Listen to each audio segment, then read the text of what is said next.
JavaScript engine নিয়ে আজকে আমরা মোটামুটি ডিটেলস একটা ওভারভিউ নেওয়ার চেষ্টা করব। তো প্রথমে যে ব্যাপারটা শুরু করতে হয় সেটা হচ্ছে আমরা এই ভিডিওতে অ্যাকচুয়ালি কি জানবো। এই ভিডিওতে আমরা প্রথম যেটা জানবো সেটা হচ্ছে জাভাস্ক্রিপ্ট ইঞ্জিন কি, এরপরে যা জানবো জাভাস্ক্রিপ্ট ইঞ্জিন কিভাবে কাজ করে, কিভাবে জাস্ট ইন টাইম কম্পাইলেশন ঘটে এবং কিছু জনপ্রিয় জাভাস্ক্রিপ্ট ইঞ্জিনের নাম আমরা জানব। তো লেটস স্টার্ট। জাভাস্ক্রিপ্ট ইঞ্জিন কি? জাভাস্ক্রিপ্ট ইঞ্জিন হলো একটি প্রোগ্রাম বা ইন্টারপ্রেটার যা জাভাস্ক্রিপ্ট কোড এক্সিকিউট করে। জাভাস্ক্রিপ্ট ইঞ্জিন হলো একটা প্রোগ্রাম বা একটা অনুবাদক বা আমরা ইন্টারপ্রেটার যাই বলি না কেন, যে সোর্স কোডে আমরা লেখাগুলো লিখি সেই সোর্স কোডগুলো রান করতে বা এক্সিকিউট করতে আমাদের হেল্প করে, সেটা হচ্ছে জাভাস্ক্রিপ্ট ইঞ্জিন। এখন আমরা দেখতে যাই যে প্রোগ্রাম বা ইন্টারপ্রেটার এই জিনিসটা কি।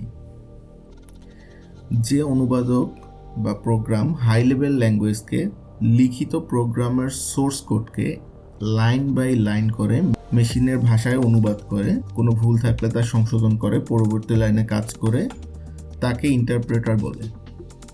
মানে জাভাস্ক্রিপ্ট প্রোগ্রাম হচ্ছে একটা অনুবাদক যেটা হাই লেভেল ল্যাঙ্গুয়েজকে, যেমন জাভাস্ক্রিপ্ট একটা হাই লেভেল ল্যাঙ্গুয়েজ, সেটাতে আমরা যে সোর্স কোড, মানে সোর্স কোড বলতে আমরা যেখানে কোডগুলো লিখি .js ফাইল, ওই ফাইলটাকে লাইন বাই লাইন রিড করে, প্রথম থেকে শুরু করে লাইন বাই লাইন রিড করে এবং সেটাকে কোনো ভুল থাকলে সেই ভুলটাকে সংশোধন করে বা আমরা যেভাবে সংশোধন করি তারপরে সেটা মেশিন কোডে রূপান্তর করে, পরবর্তী লাইনে গিয়ে মেশিন কোডে রূপান্তর করে।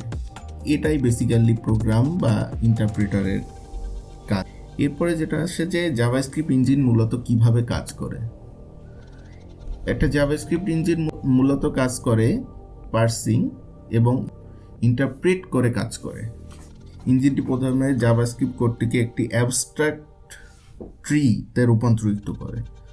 এই অ্যাবস্ট্রাক্ট ট্রিটা হচ্ছে ট্রির মতো, ট্রি লাইক একটা ডাটা স্ট্রাকচার যেটা সিনট্যাক্সের মতো করে প্রেজেন্ট করে এবং প্রতিটি নোড ধরে ধরে এক্সিকিউট করে।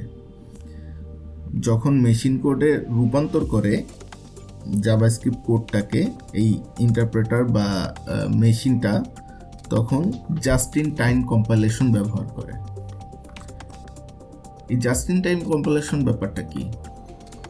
জাস্ট ইন টাইম কম্পাইলেশন হচ্ছে এমন একটি কৌশল যা সময়ের আগেও না সময়ের পরেও না, সাথে সাথে রান টাইমে কোডটাকে কম্পাইল করে ফেলে এবং এই কাজটা করার জন্য সে সময় খুব কম নেয়।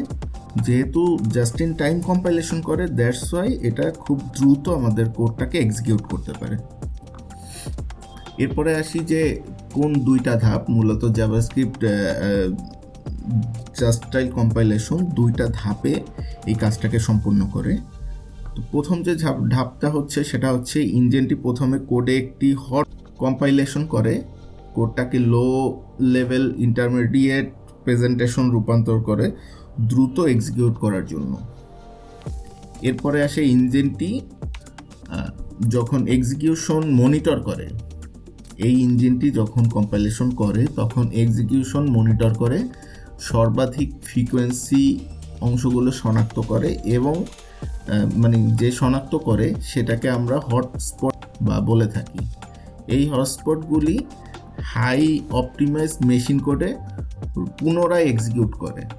মানে যখন এই সেকেন্ড ধাপটা সম্পূর্ণ হয় তখন মনিটরটা ওখানে একটা অ্যালগোরিদম বা এক্সিকিউট একটা মনিটরিং চালায়, যেটা সব থেকে তাড়াতাড়ি ফ্রিকোয়েন্স করতে পারে, যেটা তাড়াতাড়ি নিতে পারে, সেটাকে হটস্পট বলা হয় এবং সেটাকে ধরে হাই অপটিমাইজ মেশিন কোডে রূপান্তর করে সেটাকে জাস্ট টাইম কম্পাইলেশন করে। এরপরে আমরা দেখব যে জাস্ট টাইম কম্পাইলেশনের মূলত সুবিধাটা কি। জাস্ট টাইম কম্পাইলেশন ইঞ্জিনকে মানে মেনটেনিং ফ্লেক্সিবিলিটি দেয়, সাথে ডেভেলপমেন্ট সহজতা বজায় রাখে। হাই পারফরমেন্স অ্যাচিভ করার জন্য JavaScript just in time compilation খুবই গুরুত্বপূর্ণ। আর এটা মূলত আমাদেরকে জাভাস্ক্রিপ্ট নিজেই রেফার করে যে জাভাস্ক্রিপ্ট ইঞ্জিন, সে বলে যে এই কম্পাইলেশনটা সব থেকে বেটার আর এছাড়া মোটামুটি অনেকগুলা কোম্পানি এবং অর্গানাইজেশন আছে যারা জাভাস্ক্রিপ্ট ইঞ্জিন নিজেরাই তৈরি করছে কোড দিয়ে। তো প্রিয় কিছু ইঞ্জিনগুলোর মধ্যে হলো V8 ইঞ্জিন, যেটা গুগল আমাদেরকে প্রোভাইড করে। গুগল ক্রোম ব্রাউজার এবং নোড.js এর সাথে আমরা যে জাভাস্ক্রিপ্ট ইঞ্জিনটা ব্যবহার করি, এটা হচ্ছে মূলত V8 নাম বলা হয়। তো V8 ইঞ্জিনটা আমরা এটার সাথে পাই। এরপরে হচ্ছে স্পাইডারমানকি।